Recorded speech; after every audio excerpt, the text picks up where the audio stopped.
Welcome back to another episode of I'm a Medium Ask Me How, because it's been a while. So, Dana, welcome back to this space. And you know what's really funny is over the years that we've filmed this podcast, we've never done that Ask Us How part.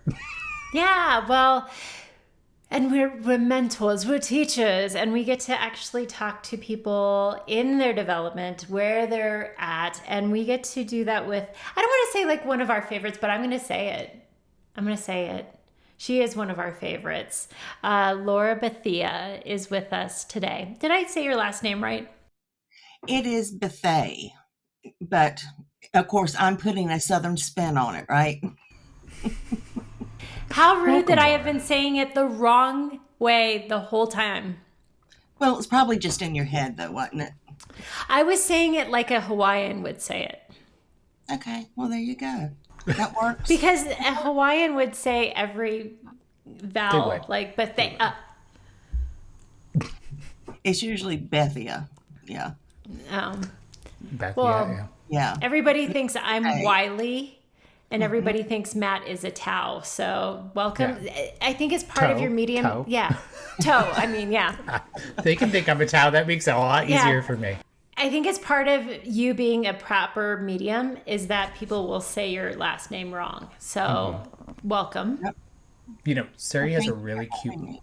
pet name for me. It's called, she calls me May, and it's really nice. So, Laura, let's kick this off. So, how long? You would be Mato, like I- tomato. Yeah, the greeting cards are fun. May Teo. Sorry.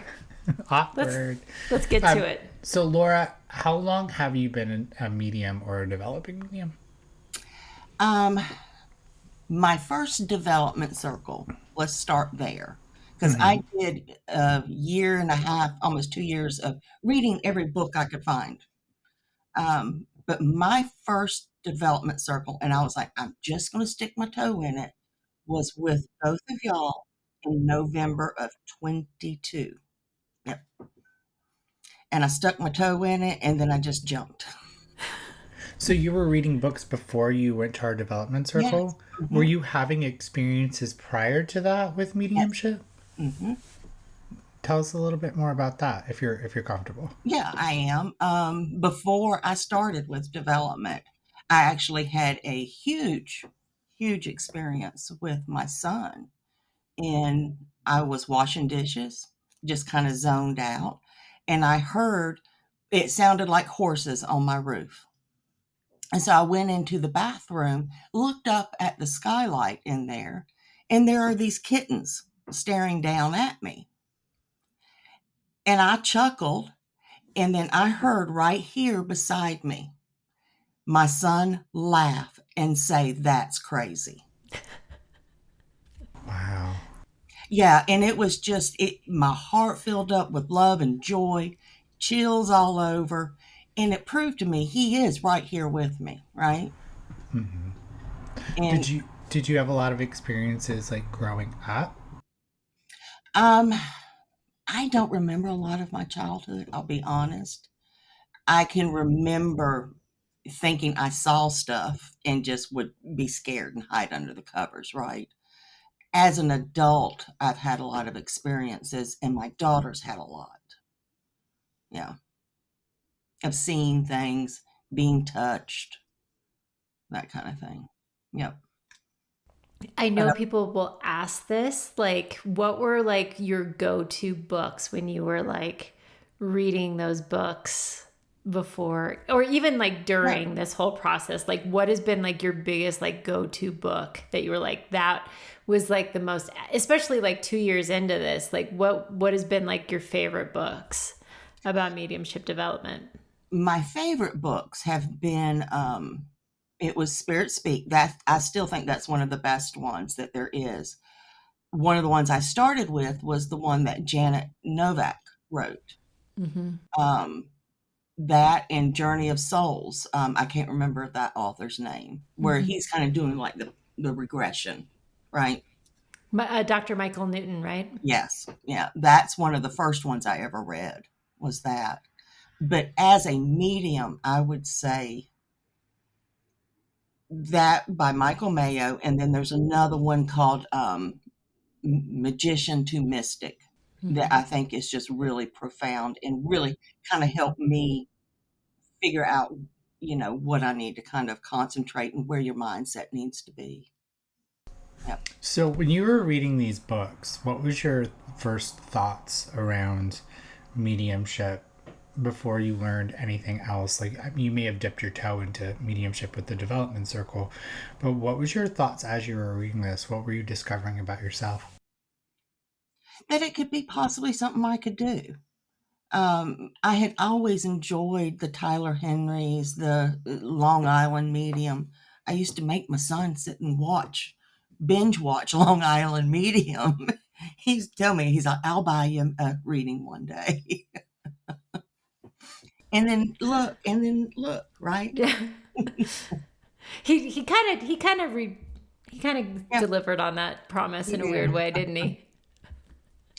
But it was more of, okay, maybe this is not something that is a gift.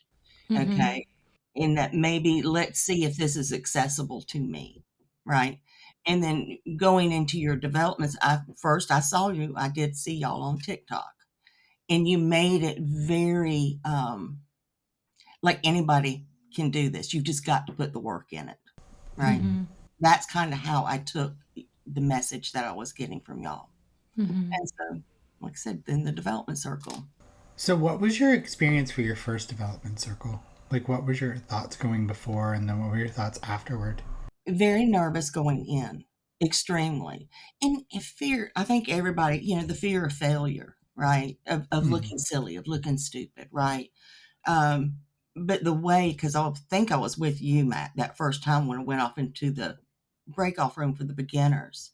And it was such a very gentle introduction into it and no expectations. And then, of course, I was blown away that you confirmed what I was seeing and feeling or hearing was accurate.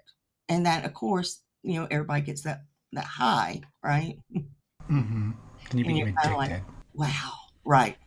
There was at one point we had to sit Laura down and said, "Your mediumship is affecting us in the following ways. Please stop." No, it's been a really big joy to kind of like watch you grow in that space and just see like the opportunities that you've presented forward, you tackling those.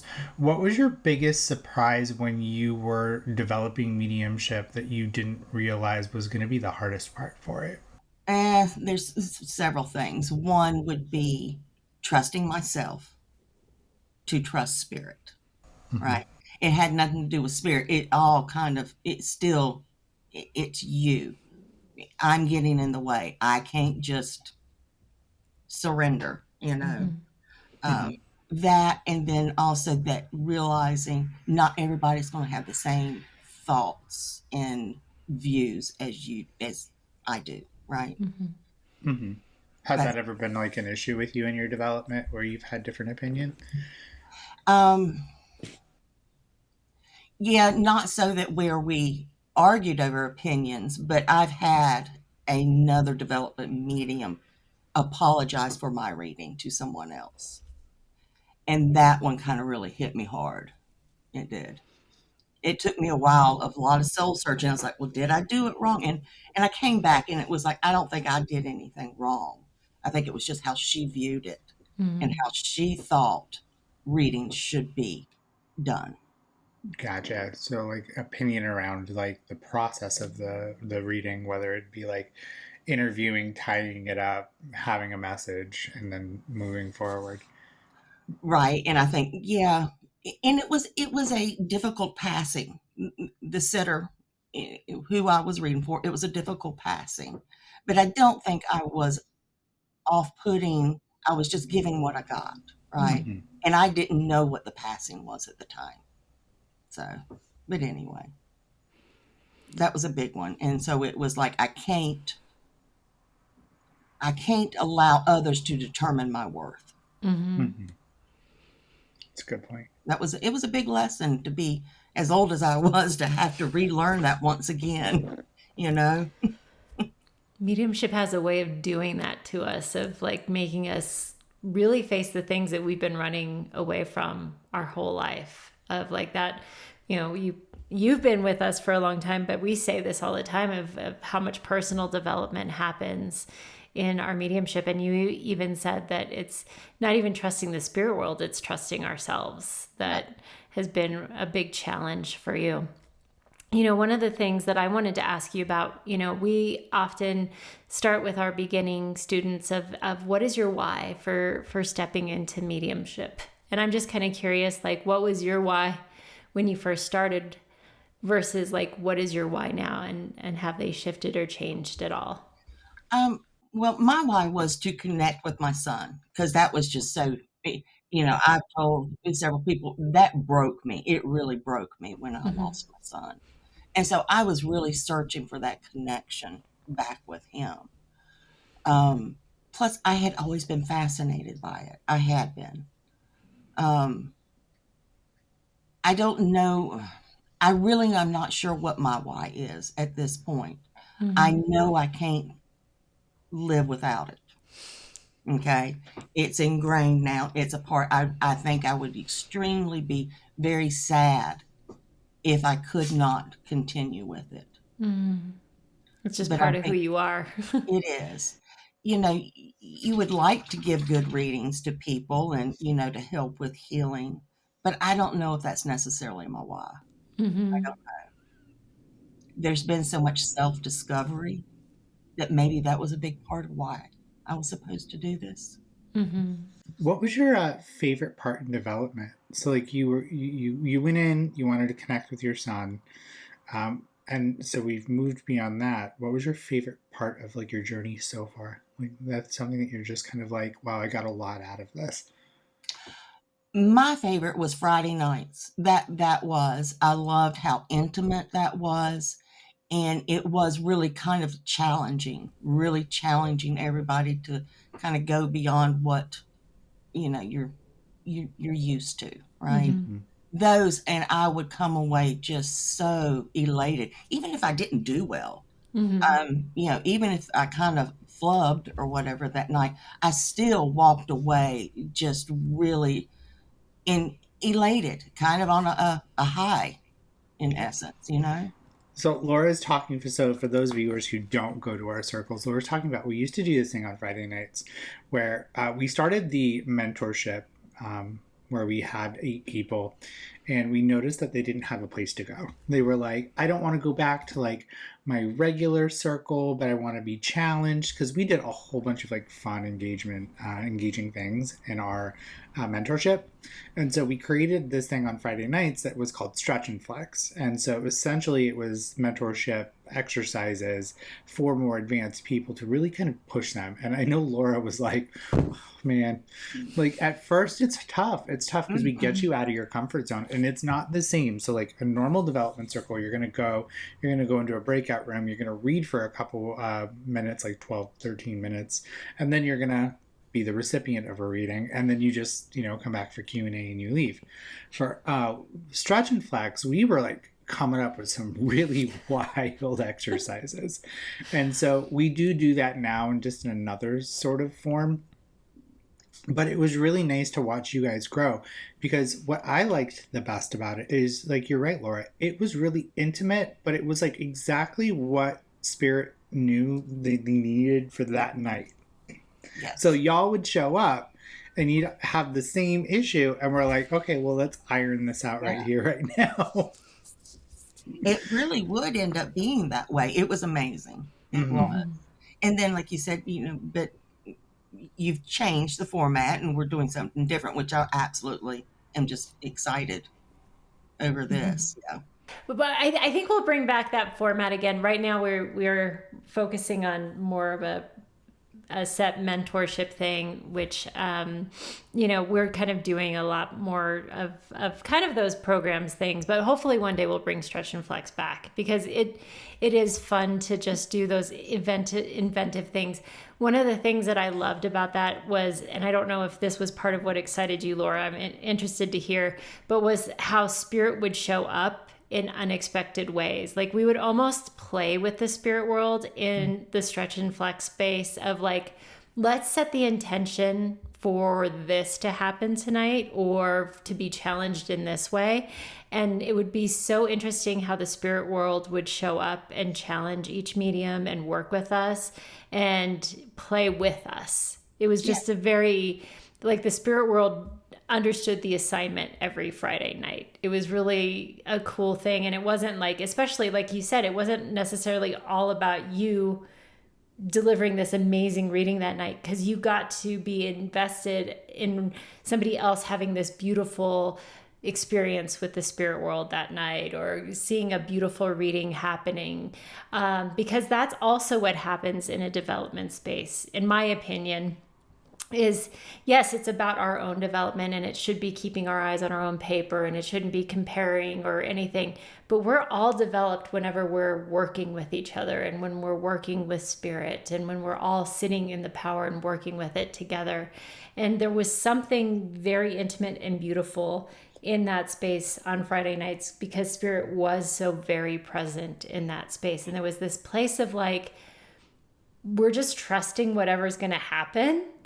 And in that, there could be this beautiful surrender of like, let's just go and have fun. So I think we're making an advertisement for us to do it again, Matt. So we'll have to do it again after we're done with mentorships. But like you said, there was so much joy in watching other people, and other people have those light bulb moments, not just necessarily yourself, but that's something I get a kick out when you see somebody else like, aha. Right? It's amazing. And it just, we would do, the gallery, and, where you would have to, one person would read and then the other person would have to piggyback off of that. Just, it really helped strengthen confidence in yourself in doing this. It really did. Spirit's always been confident, and they're always there, right? With us. So you developed a lot with us, and I know that for a fact, but if you could go back, and I always say we develop without regrets, because where you were put or where you chose to go was perfectly for you at that moment, what would you go back and what would you do differently? Well, when I first started, after I got through the holidays that January, I dove deep, and I was going to Saturday classes with somebody off of Facebook. I was going to another mentor, their circle, right? And I was going to about 4 circles a week. But it came to a point to where it was like, okay, I don't necessarily agree with everything that's being taught or the way people were presenting themselves, right? It just didn't, it's fine for them. It just didn't hit my heart, right? And so I've kind of whittled down what would be really good for me. And so I don't do circles really other than with y'all. But I have done some workshops with other people. Now, this one I will, because I'll say her name is Samantha Cooper, Mandy, Mindful Eating. I've done some of her workshops, and I've really gotten a lot out of it. That's awesome. Yeah.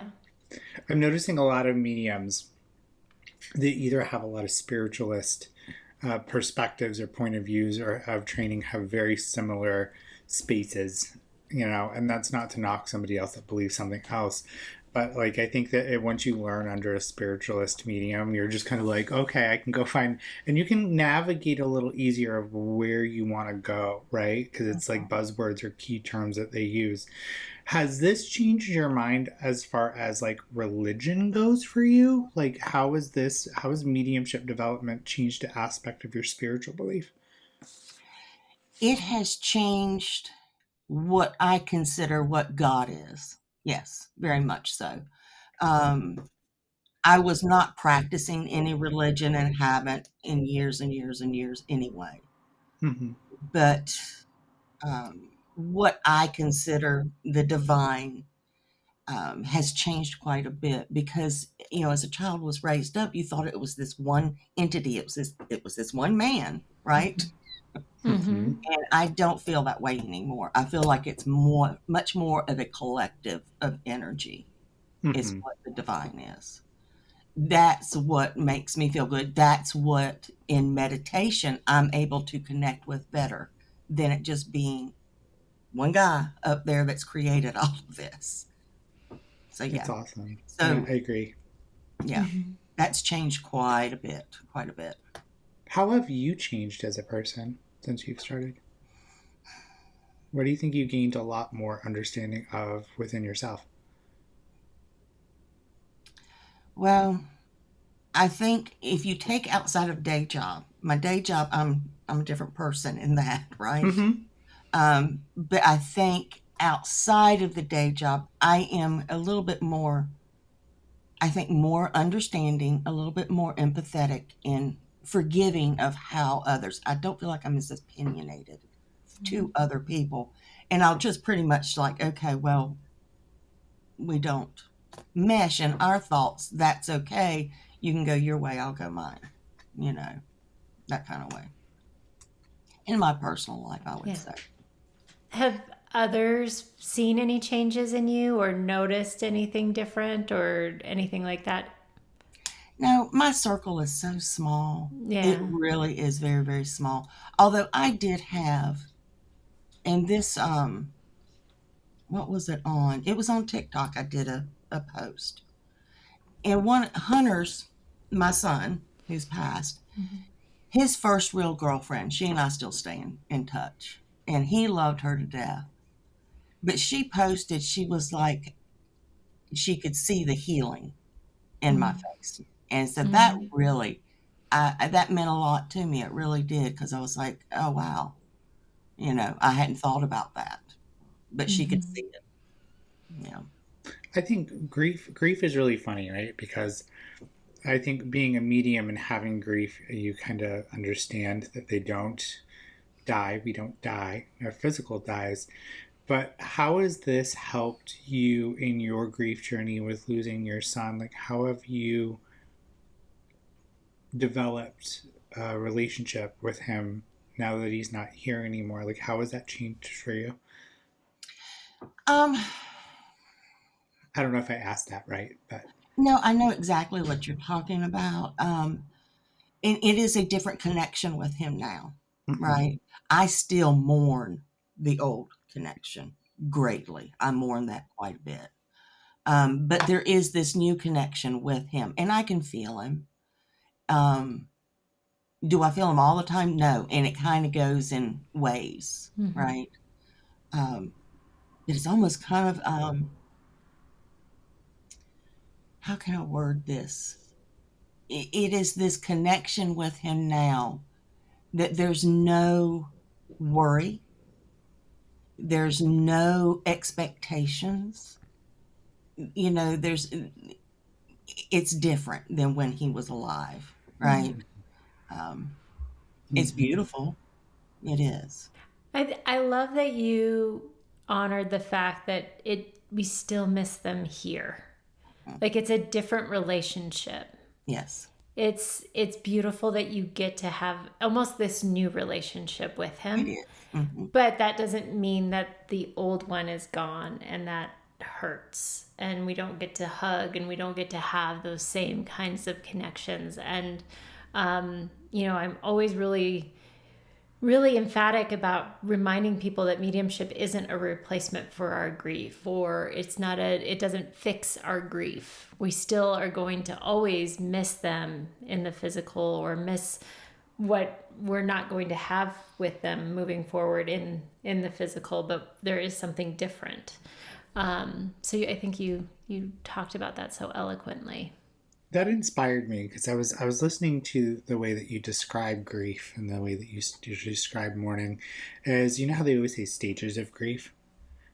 Like it's like the 12-step program. Like once you get to the 12th step, you should be, I'm all better. Yeah. But I think we need to start looking at grief as like a gauge, right? Like a pressure gauge of like where do we fall on the grief scale today, and know that like some days you might be up here and then you might be down here some days. But I think mediumship, to me, it's kind of sounding like to you, it's learned how to kind of even it out a little bit more where it's been Mhm. manageable for you. Would you say that?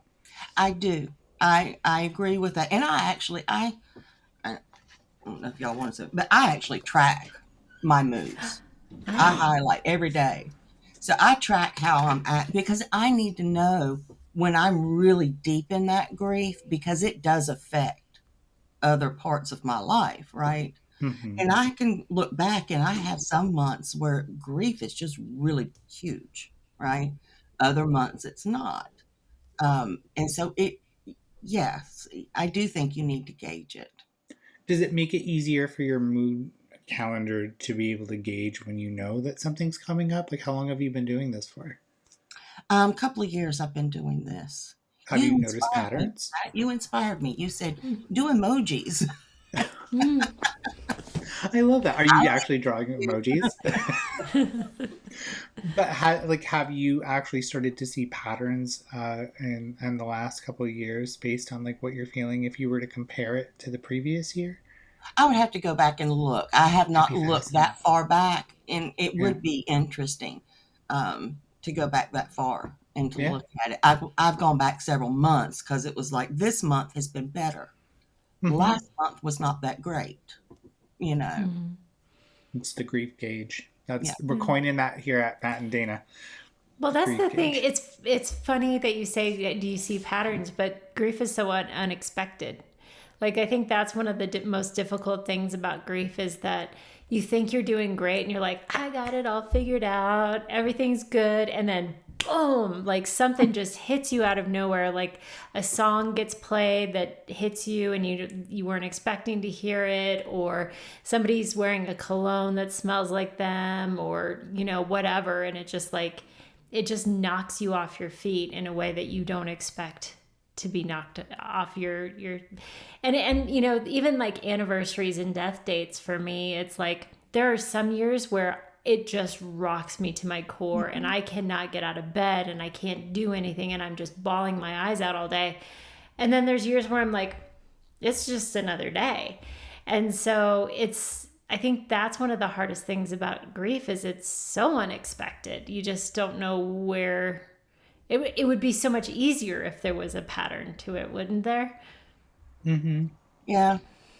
But like you said, the songs, I mean, y'all witnessed that with me in one of Oh, the I circles felt and so y'all bad picked about songs. that. It was like, I damn. broke Laura. I remember saying, I think we broke Laura. Yeah, it was, Right. Okay. music's hard for me. It's Yeah. grief is a thief, it Hmm. steals things from you. And then you have to kind of try to slowly kind of tweak them and incorporate them back into your life, but it's probably not going to be the same way as it was prior. Yeah. If you could go back, or no. If you could go back, if you could give advice to somebody that's about to sign up for their first circle, what advice would you give them? Have fun. Just have fun. Because that I truly, when go in with that attitude, I get the most out of that circle and I can feel that spirit's having fun too. You can feel it. You just Hmm. can. And so if you can just kind of, which is hard to do, take the expectations away and just have fun with it because it should be fun. Hmm. Isn't To it so that, weird? Talking to dead people should be fun. it is. Yes. It's Yeah. but Yeah. it fills up your heart because you're touching something so beautiful. Even if it was a difficult relationship that somebody had in life, you're touching emotion. You're touching something so real and like that. It's such an honor to do. I don't know. It's just I love it. Obviously, I feel the same way that you do, Laura, about like I can't imagine my life without it. There's been times in my life where I'm like, I'm too busy. My life's so crazy. I don't have room for this. And it just always kind of creeps its way back and it's like, no, this is meant for you and I'm gonna pull you right back in. But it is. There's just something that pulls you right back into it. But it makes me think of when you said like have fun with it. And it is weird, right, Matt, to say like we have fun talking to the dead people, but what is the thing that brings you so much joy, Laura, in your mediumship? Or like what's the part of a reading that you just like feel like, oh, this is amazing? When that blend, when I get that blend and it's just flowing, um, it's And it's not even necessarily if it's some kind of message, but it's just that blending of my soul with spirit, and feeling them and seeing what they see. It's just, it, it amazes me to this day, and it humbles me. I get very humbled by the fact that I got to experience it. That's the biggest one. Yeah. I'm inclined, inspired to ask you about sitting in the power, because you were one of those that I feel like had a lot of aha moments with Mhm. your sitting in the power practice. Would you share kind of your experience with your sitting in the power journey, of like what you've learned along the way and what's worked and what hasn't worked? Um, I'll have to say it's still kind of morphing. It is. I do sit 6 days a week, at least, if not seven. But some days I will sit and it may be 20, 30 minutes. Then, like today, I've done 3 10-minute little sections, right? It just, 10 minutes was about something distracted me so bad that it pulled me out. Um, but I find a lot of centering, grounding in doing sitting in the power. Um, I've tried other meditations, and then they morph into the sitting in the power. They always do, trying to do mindfulness. It starts out with, doing like a metta or a mindfulness meditation. Then it then morphs into sitting in the power. But it's just that I love that feeling of the awareness, Mm-hmm. and then you can feel them.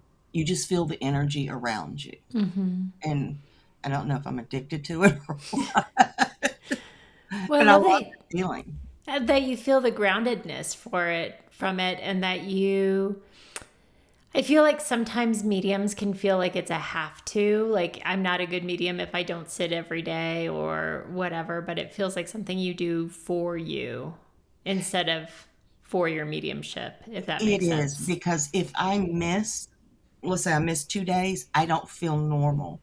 To me, yeah, it helps to keep me grounded, um, and just more centered. It really does. Yeah. And to that point of when, what actually was making me feel inspired to ask you about that was like that feeling of that beautiful blend.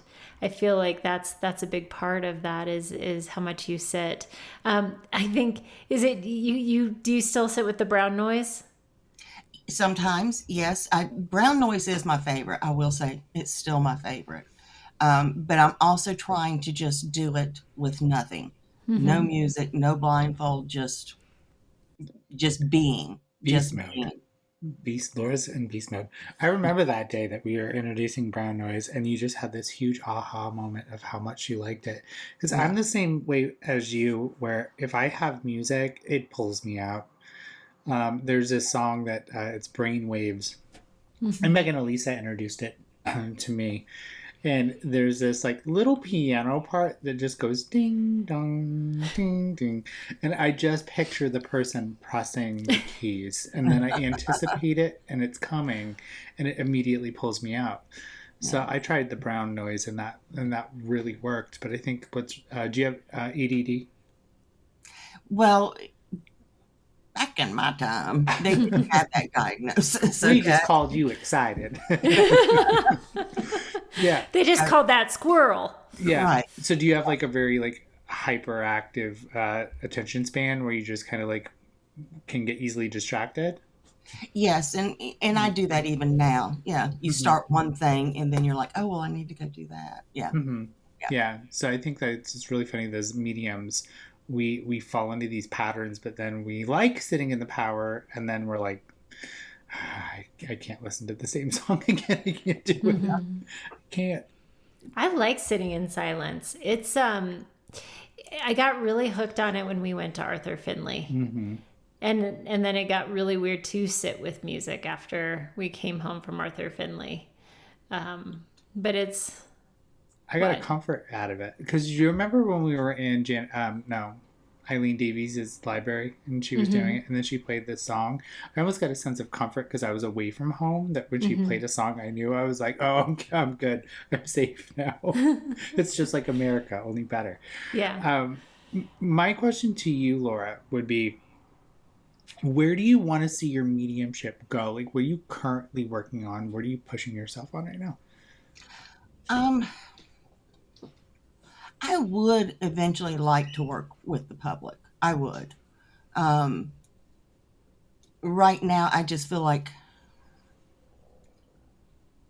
I want to enjoy this learning, right? And I don't want to tarnish it too quickly by working with the public, because I think the public, working with the public could add some negative aspect to it, just because people are people, right? Mm-hmm.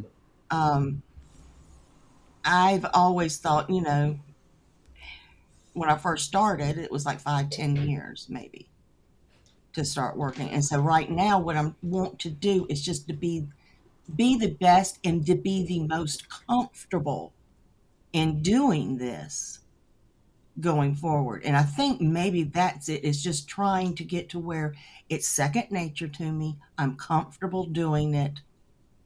And so I don't bring that tension, as Michael Mayo would say. Mm-hmm. Those are goals for sure. For all of us, I think even, that's a gut check for any professional medium, anybody working with the general public. Whenever you feel that there's tension or expectation of like taking a step back, of being like, just relax, when you notice that, because it does change the dynamic whenever you are reading for the general public or there's money involved. It changes the dynamic of that. So being well aware of that is really, I'm glad that you brought voice to that, because I think I'm glad you're aware of it. I don't think a lot of people are. Mm-hmm. Have you started to develop any other aspects of your mediumship, like trance or physical? Have you shown any interest in that yet? I'm interested, but no, I have not. But I am interested in it. I am. And I did the home circle with y'all, which I found that really, that was very educational. And I thought it also expanded my mediumship. I really do. I always had a question, though, about it, that when you're like in the home circle, let's say, and everybody's sitting there and somebody is sitting in the power, and then you're just feeling into that and providing energy. Sometimes you'll pick up on stuff. And I've often wondered, to me, it doesn't necessarily seem mediumship. It seems more psychic, right? Mm-hmm. Would you agree? Or am I reading that wrong? I think it can depend. I really do, because I think sometimes when we open ourselves up and we connect the circle, we can sometimes pick up people and we can feel them in our essence in our room. I think it just kind of depends on the scenario and the situation and what information has come through. I think what's good is that you've recognized it as like, this doesn't feel the same. This feels of the living and not of the dead. This feels hollow. This doesn't feel like very emotional. This feels very fact-giving. I think that's probably the biggest aha than labeling it, this is psychic, this is mediumship. Well, and for me, so for those of, Matt and I ran a thing called Power Play, which was a form of like a home circle where in something like this, and anybody can run these, if you find a group of dedicated people that, understands the power, and you can sit for each other and kind of see how the power moves and works with each medium. That's kind of what you do. But that's a very simplistic viewpoint of what happens. What's nice to do it is when you do it with somebody who has an understanding of the power, they can help monitor the circle. They can supply their own power to the circle, and so on and so forth. And you learn an understanding of how the power works. You really, I think the biggest thing that I take away from those moments in a home circle is my surrender increases exponentially. I know just even running a home circle, I feel like my surrender gets better. Like I start getting names like crazy in my readings. Like my readings improve like tenfold because it just, the power, you're just sitting in the power more and more, right? But really what we're doing in a home circle is we're really getting sensitive to the power and going where the power is taking us. And so that's obviously a lot of clairsentience. But as mediums, we use all of our clairs, right? We see, feel, hear, know, blah, blah, blah, blah, blah. That's psychic. Like that's a form of psychism because we're using all of our clairs. So it's always to me like, where are we pointing our perception at? And with the power, if the power is pointing us somewhere and it's pointing us to something going on with somebody, then that's what we're picking up. You know, I think that at any point if Matt's sitting for us, I can point my perception directly at Matt and pick up something psychically about him or something about Matt personally, right? But if I'm with the power and I'm being moved by the power, I can get something about Matt's experience of what he's feeling and about his power just by being tuned into the power, if that makes sense. So I might get a visual during that, but that might also coincide with the visual Matt is experiencing because I'm moving with the power, if that makes sense. It does. And if you don't mind, Matt, I'll give you, because an example that comes to my mind is that you were sitting and then we were just sitting in that power, your power during the meditation. And I got Falcor and the nothing. And you validated afterwards that, yeah, the music you were kind of focusing on, and it reminded you of a never ending story. But you can pick up that information like that because you're blended with me. And so is that okay? So that's where I was kind of like, what do you actually call that? Because is it psychic? Is it mediumship? Or is it psychic, just a blending of power? Yeah, because when I was in Arthur Finley, I was nervous being away from home. I was like, no. I was in I think it was the dining room, was the old dining room. And I was sitting there and I was really nervous. And I just closed my eyes and I put myself back in my office. And the person that I was sitting, I was closing my eyes, I was putting myself here. She was like, pink and blue, pink and blue, pink and blue, pink and blue. And I was like, yeah, that's my office. And she was like, oh, I just kept seeing pink and green. That's what she kept saying. But I was envisioning myself in my office at that point. And so she was blended enough with me to pick up what I was feeling. Did she ask permission? Yeah, she did. She did. She's like, you want it in your space? I'm like, sure. But that was the exercise, was to blend with each other. I mean, I essentially think that when we do sit for each other, we are connecting with each other. We are linking our energy together to build the space. It's like setting the stage for the spirit world. Like, think about like hosting a dinner, right?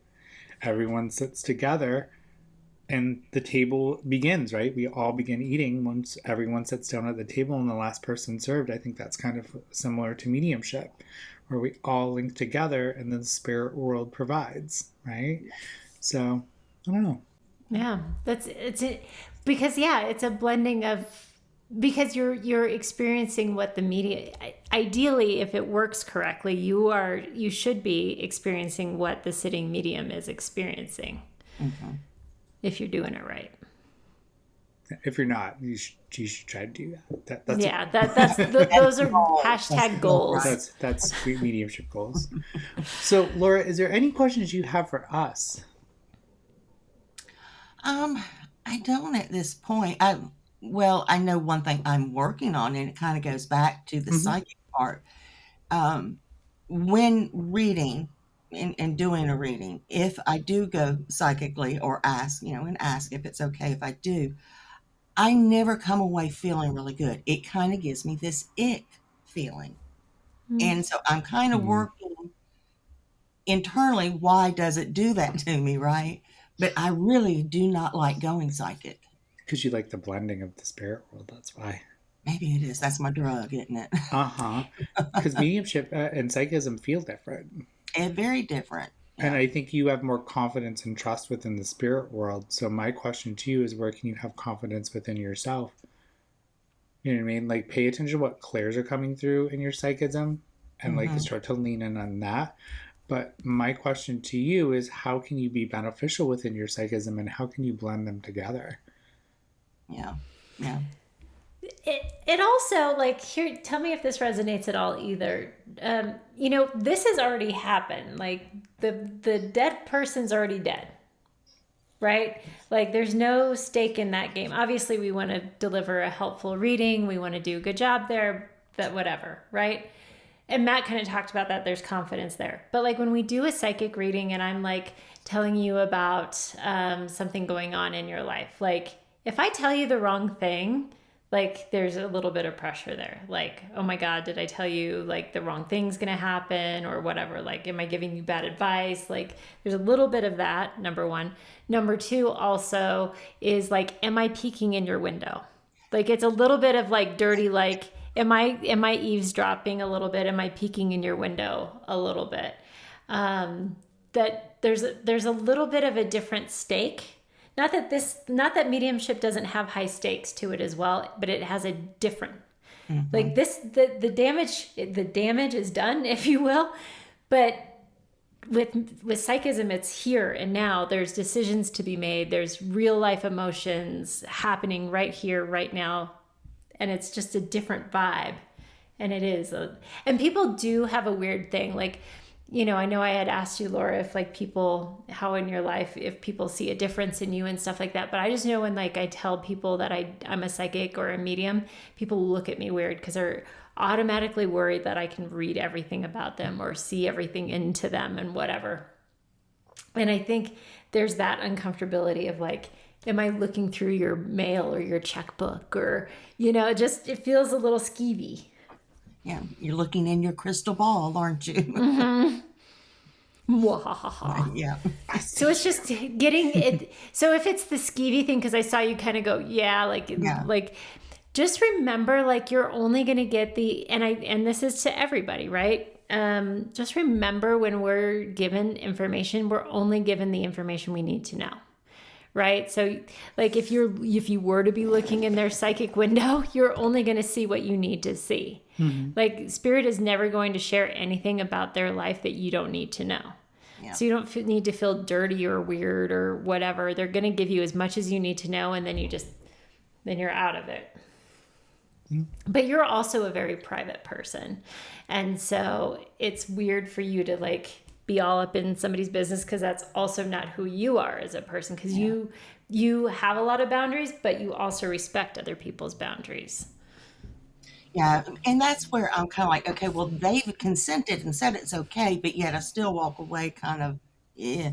And it's just, I think I've just got to work on myself and getting through that and over that feeling. Yeah. Yeah. And sometimes it may not be your favorite either. And that's okay too. Like there are people that are just like, I can do it. It's not my favorite. Yeah. But yeah. Well, thank you for joining us and for having me. I've enjoyed it. Yeah, we've gone over we're going to call your references. You should hear it back by Monday to see if you got the job. All right. Awesome. Well, thank you. Until next month, everybody. We love you. We shall see you next time. We'll see you later with more Ask Us How. Exactly. Bye. Bye. Bye, everyone.